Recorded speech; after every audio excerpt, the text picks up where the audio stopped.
There was a very famous scholar from the Indian subcontinent by the name of Shaykh al-Hind, rahimahullah ta'ala, rahmatan wasi'ah, right? Shaykh Mahmud.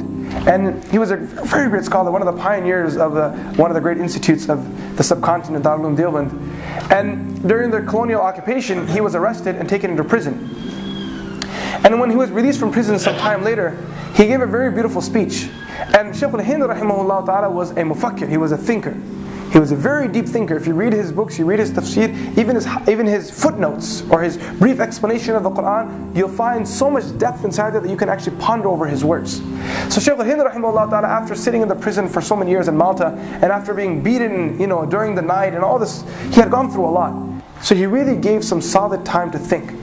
And when he came out of, the prison, he gave a very beautiful speech. And in this speech he said to the people that today when I look at the Muslim Ummah, I ask myself, why is the Muslim Ummah where it is today?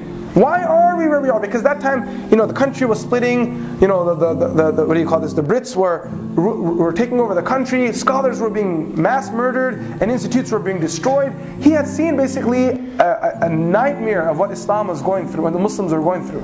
And he said, today I ask myself, why is Islam where it is and why are the Muslims going through this? He said, I asked myself this question every day and every night while I was in the prison. When they were beating me, I was thinking in my mind the answer to this question. And he said, today when I walk out of that prison, I have the answer for you. And he said two things. He said the first thing, our disunity. Today we don't treat each other as brothers. Each person looks at the person next to them as a foreigner, but a companion, a friend, someone that they can share a prayer hall with, nothing more than that at all. How many of us sitting here who regularly attend the masjid actually know each other's names? We're united but disunited.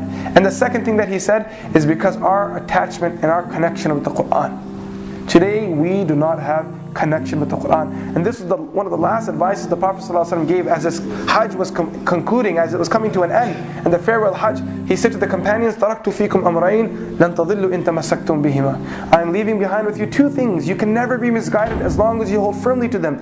Don't let go. Don't let go. Kitab Allah wa Sunnati. The book of Allah and my way.